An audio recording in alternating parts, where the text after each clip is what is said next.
It's an honor and a pleasure to be here. I'm the coastal manager with the BC Schizophrenia Society. We've been involved with the TALK Collaborative since the beginning, and it's been incredible work that's been done for it, as you can all imagine, and most of you are doing it. So thank you very much for that. We have been really fortunate to be able to provide the person with lived experience person as well as a family member for the panel. And I think, as we've heard in the feedback, it's been very insightful to have a firsthand experience from those folks delivering that family perspective as well as their individual perspective on the journey to their recovery.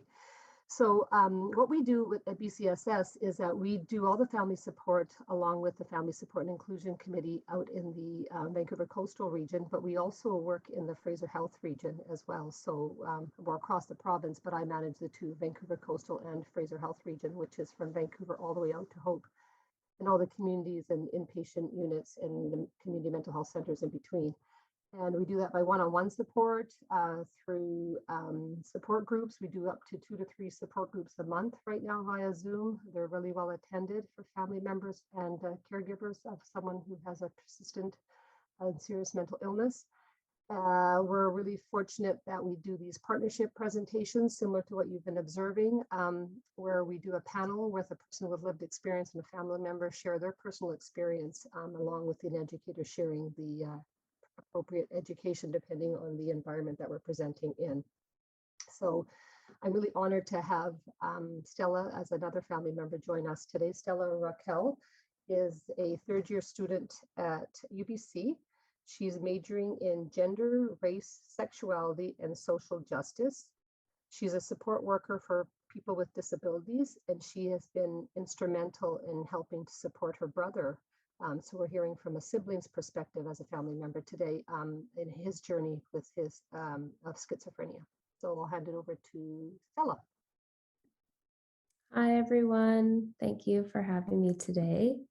So my brother, he's 3 years older than I am, and we've been super close ever since we were little. And about 4 years ago, things kind of started to change with him.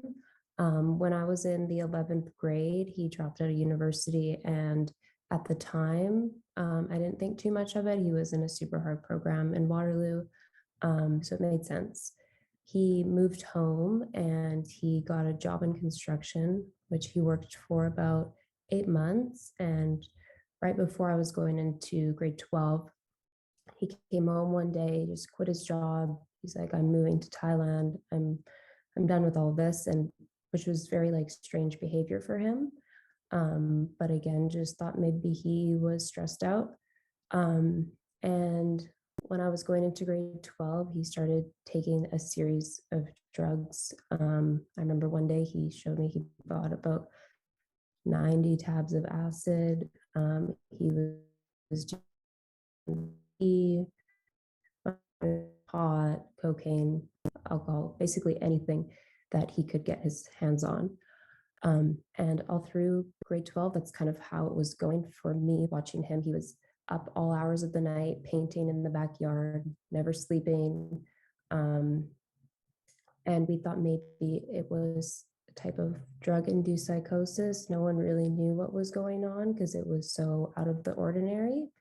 Through grade 12, I had no idea what was happening. So I felt very alone. I didn't talk to anyone about it. It sort of felt as though my parents had each other to be there for each other, but as a sibling, I had no one to really go to.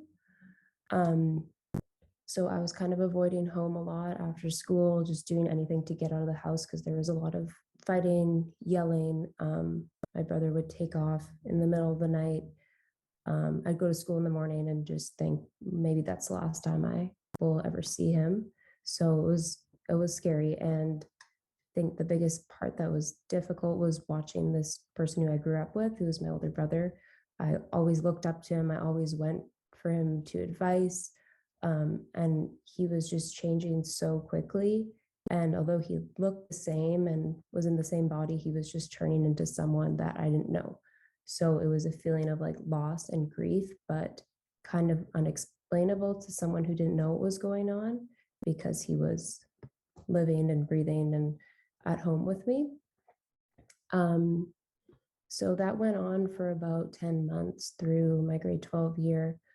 And then in the summer, I was working before going to SFU. I was moving on campus there, and I got home from work one night and he was super serious. He sat me down. He said, Stella, I need to talk to you.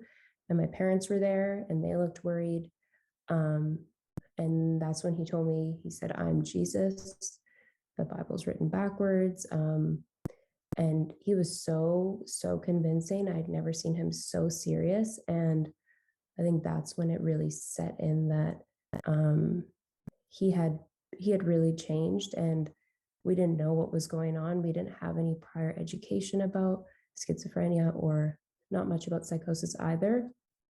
And there was so much going on in the house all the time with that. And, our immediate reaction as family members was to kind of fight it or not believe it. But looking back now, there was no way to change his mind. So later on, we learned to kind of just ask questions, nod, agree, because it was his truth and there's no way to change that.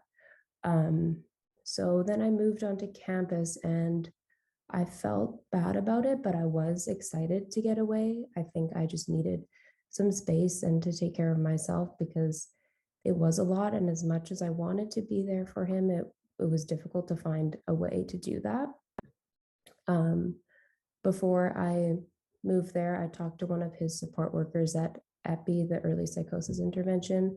And, then I was like, I've lost him, he's gone. And she explained to me that he wasn't gone. It was just him with an illness. And once they got to the bottom of that and figured it out, he would be back. But she assured me, like, you've not lost your brother. And I think I really needed that at the time because I had no idea what was going on. And then I think 2 weeks into university, my mom called me and she said, your brother's at BGH, he's in the psych ward.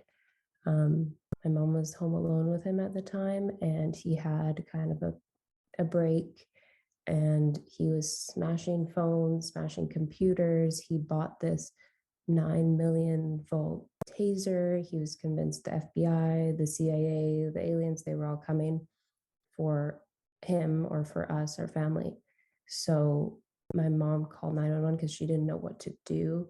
But before being able to talk to them on the phone, they just heard my brother yelling at her, saying, no, don't call, don't call.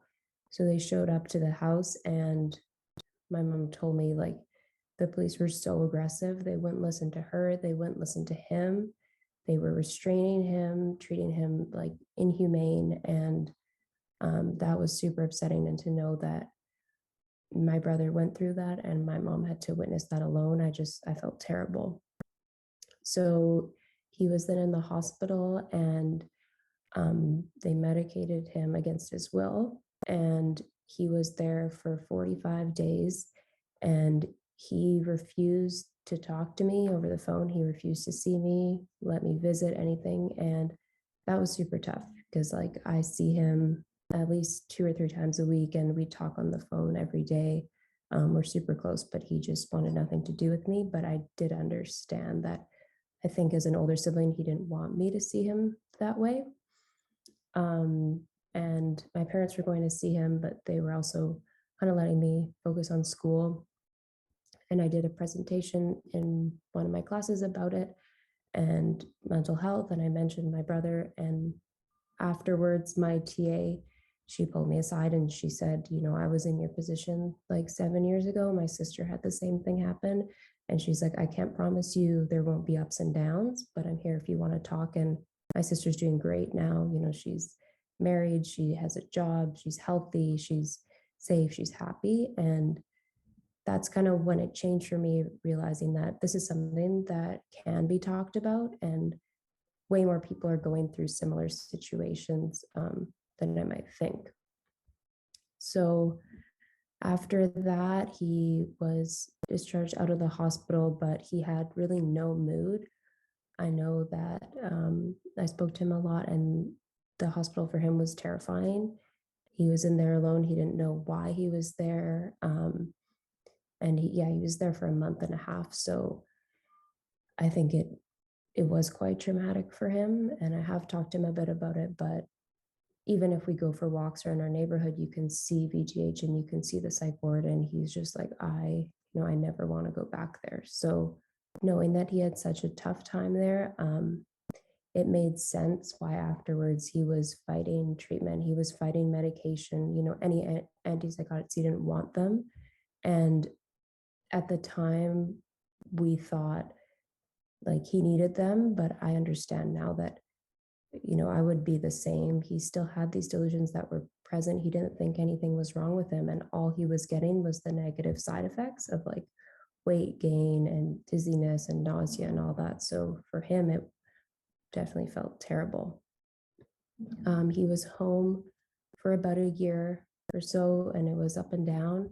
At one point last year, he did get a part time job and he was in school part time. And then he ended up quitting his job, dropping out of school. We found out he was drinking excessively. He came home one night and like threw up all over my bathroom, and he was sobbing, saying he wanted to end his life. And as a sister, I think that was like throughout all of this, like the 4 years was just so heartbreaking to see, and just knowing that there was nothing in the moment that I could do besides be there for him and listen to him. And I could tell he was struggling so hard, and he had been in the hospital, he had taken medication, but nothing was working. And then he just decided to leave one day. He told me, I can't do this anymore. I can't live at home. So he left. And the last I heard from him was a text. He said he was going to live off the land in Stanley Park. But then his phone died, and I hadn't seen him in about 3 days. And luckily, his friends found him, and he was taken back to the hospital. And that's when he got there. He was diagnosed with schizophrenia, and he was put on clozapine right away. Then they moved him to the UBC psychosis ward. At that point, the medication hadn't started working. So I'd go to visit him every Sunday. He did let me see him there. But he was super pale, super depressed, unshowered. He was barely getting any time outside. And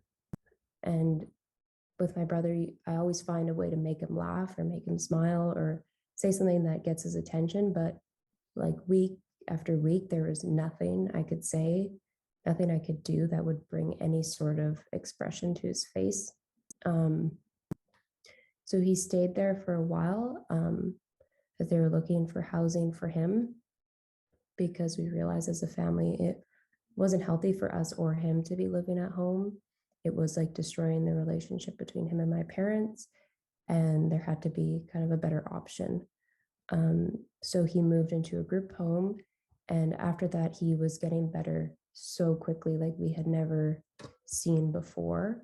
And now he lives with 8 people in a group home nearby. I see him a few times a week. He comes over. He got a part-time job a few months ago. He loves it.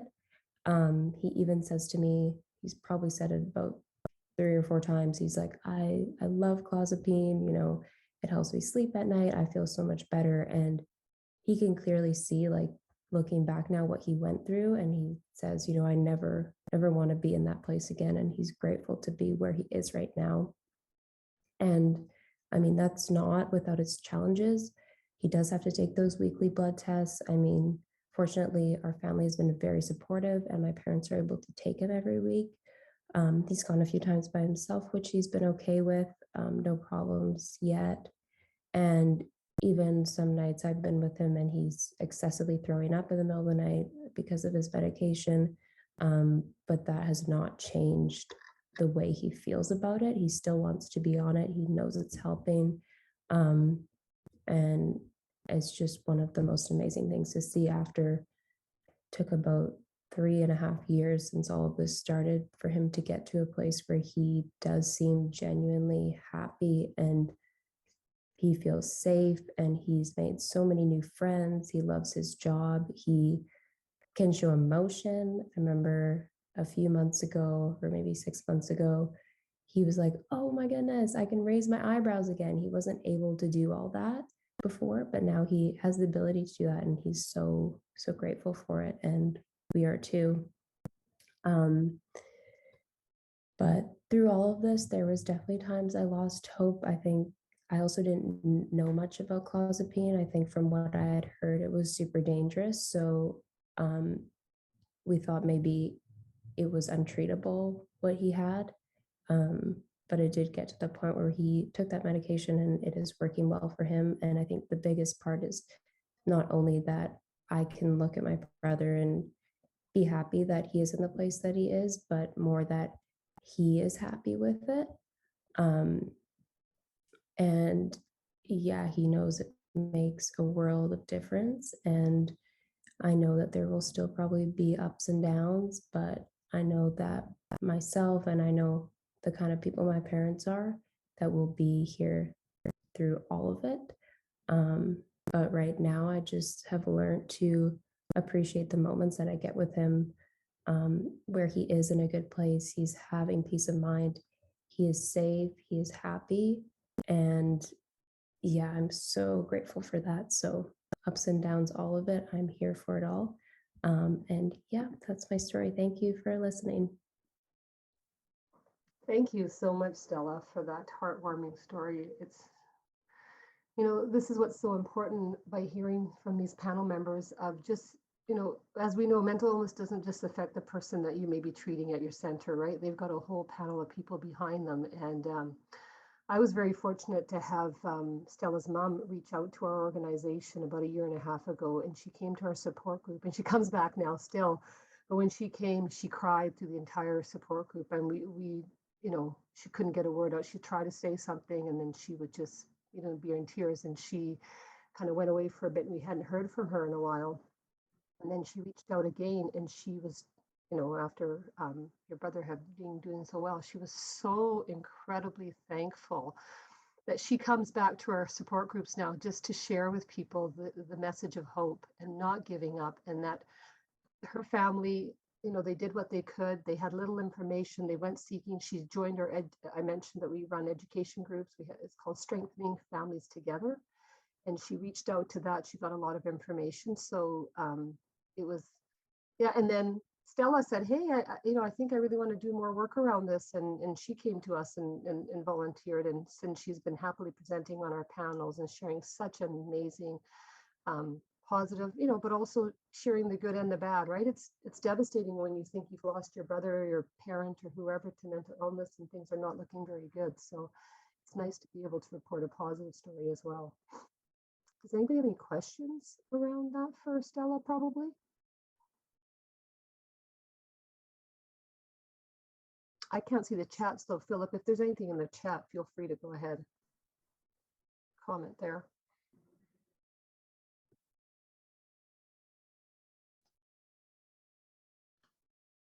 Let's see here. I'm just going to open up the chat.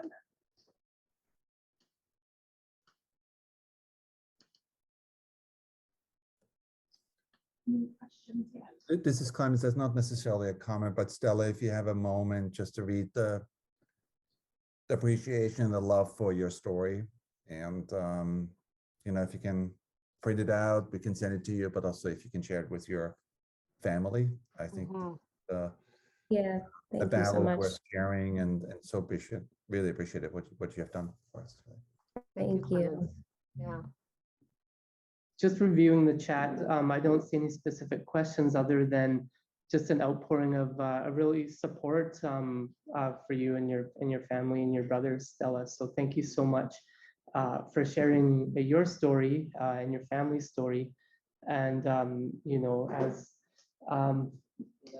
Hardeep mentioned here, it is important that we hear the whole story. And I think that it was just such a great experience for us to hear that from your side of things. So thank you so much for taking the time to do that with us today. Thank you. Thank you to everyone for listening and having me here.